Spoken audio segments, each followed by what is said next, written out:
अब बड़ी बात यह है कि अगर ये बात सही है तो मोदी सरकार ऐसा क्यों कर रही है? और अगर चुनाव जल्दी भी हो जाते हैं, मान लीजिए जो 5 राज्यों के विधानसभा चुनाव अभी होने वाले हैं दिसंबर के आसपास, अगर उस समय भी लोकसभा के चुनाव हो जाते हैं, या ये जो पूरी योजना चल रही है, ये मोदी सरकार ऐसा कर क्यों रही है? इसके पीछे बड़ा कारण क्या है? तो अगर ये दोनों चुनाव एक साथ अगर सरकार करा सकती है, क्योंकि देश में अभी जो ब्रांड मोदी है, ब्रांड मोदी की जो चमक है वो अभी चरम पर है। तो इसके पीछे रणनीति के पीछे कारण क्या हो सकते हैं? पहला, बीजेपी को ऐसा लगता है कि प्रधानमंत्री मोदी की जो छवि है वो बिल्कुल अभी उस पर एक दाग भी नहीं आया है, एक स्क्रैच भी नहीं आया है, उसकी चमक बरकरार है। और चुनाव में ऐसे समय में जाना चाहिए जब उनके नेता की चमक अपने चरम पर हो, और बीजेपी को लगता है कि उनकी चमक इस समय चरम पर है। कोई एंटी इनकम्बेंसी वेव उनके खिलाफ नहीं है।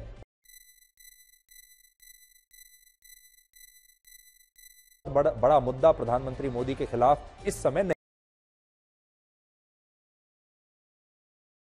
सेंटर ने भी अपने ताजा सर्वे में कही है, जिसमें भारत और प्रधानमंत्री मोदी की छवि को लेकर दुनिया में उन्होंने एक सर्वे किया, जिसमें पता चला कि प्रधानमंत्री मोदी के कार्यकाल में भारत की छवि दुनिया में बेहतर हुई है, बदली है, और प्रधानमंत्री मोदी की खुद की जो छवि है वो दुनिया भर के लोगों के सामने और भारत के लोगों के सामने इस समय बेहतरीन है। इस रिपोर्ट के अनुसार दुनिया भर में भारत को पसंद करने वालों की संख्या बढ़ी है। इजराइल में सबसे ज्यादा 71% लोगों की राय भारत के बारे में अच्छी है।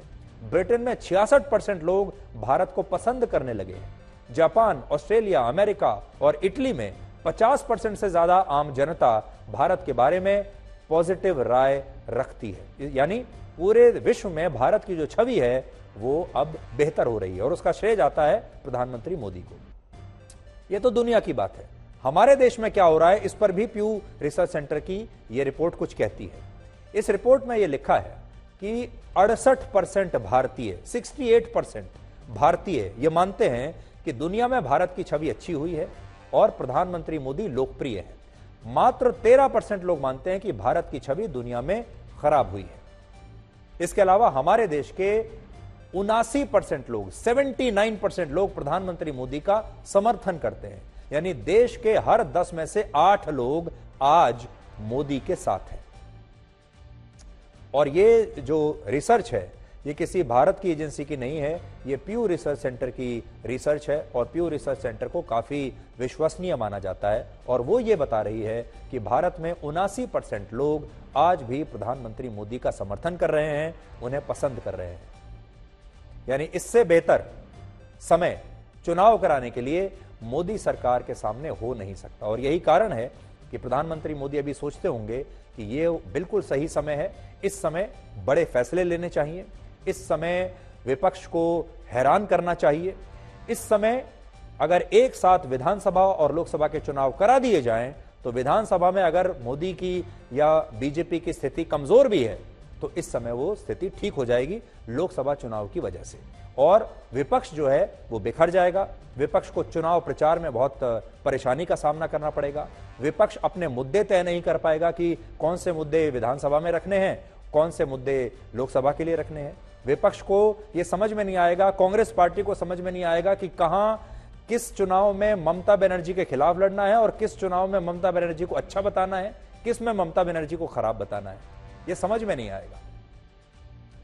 मोदी सरकार ने संसद का विशेष सत्र बुलाकर विपक्ष को अब इतना कंफ्यूज कर दिया है कि आज मुंबई में विपक्ष की बैठक में भी यह चर्चा का एक बड़ा मुद्दा शायद बन गया है, और विपक्ष का ध्यान अब इंडिया की रणनीति बनाने से ज्यादा मोदी सरकार के इस दांव पर है। और कांग्रेस पार्टी, लेकिन देखिए कांग्रेस पार्टी अभी भी कंफ्यूज्ड है। पूरा विपक्ष जो है अब इस बारे में बात कर रहा है कि अगर विधानसभा और लोकसभा के चुनाव एक साथ होते हैं तो क्या होगा। लेकिन राहुल गांधी का जो मनपसंद मुद्दा है वो है गौतम अडानी, और राहुल गांधी आज भी गौतम अडानी के मुद्दे पर ही अड़े हुए हैं। उन्हें लगता है यही सबसे बड़ा मुद्दा है। देखिए क्या कहा। फॉरेन न्यूज़पेपर ने साफ कहा है, wealthy Indian family with links to Modi. मतलब अखबार कह रहा है कि नरेंद्र मोदी जी का अदानी जी का रिश्ता है। सवाल उठता है क्या रिश्ता है।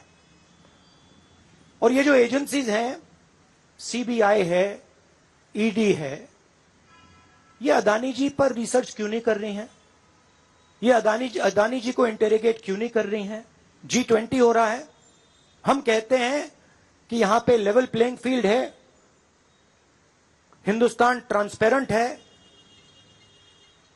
यहां पे भ्रष्टाचार नहीं है, और उन सबके सामने जब वो यहां आ रहे हैं, उनके सामने ये उदाहरण है, तो ये हिंदुस्तान की इमेज को डैमेज कर रहा है। और इसीलिए प्रधानमंत्री को एकदम एक्शन लेना चाहिए और कहना चाहिए कि हां, हम जेपीसी लागू करेंगे, जेपीसी इसको इन्वेस्टिगेट करेगी और फुल स्केल इन्वेस्टिगेशन होगा अदानी जी का। Thank you. असल में प्रधानमंत्री मोदी के विरोधी भी ये मानते हैं कि देश की जनता इस बात को कभी नहीं मानेगी कि प्रधानमंत्री मोदी के ऊपर भ्रष्टाचार के आरोप सही है।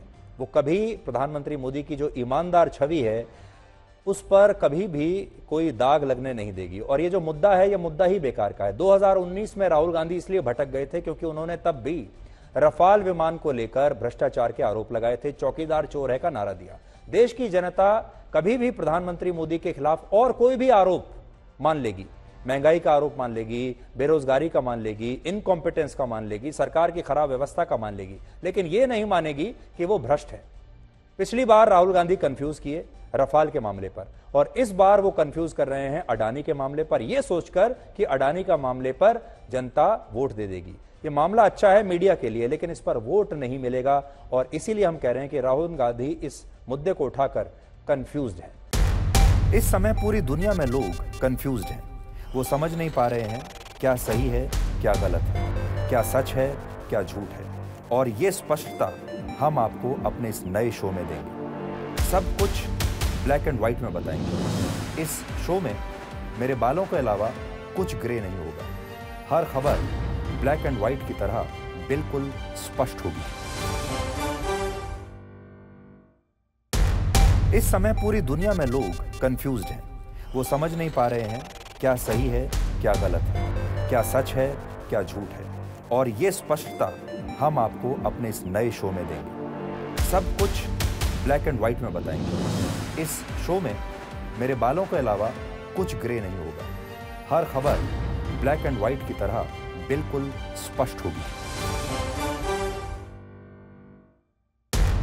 इस समय पूरी दुनिया में लोग कंफ्यूज्ड हैं।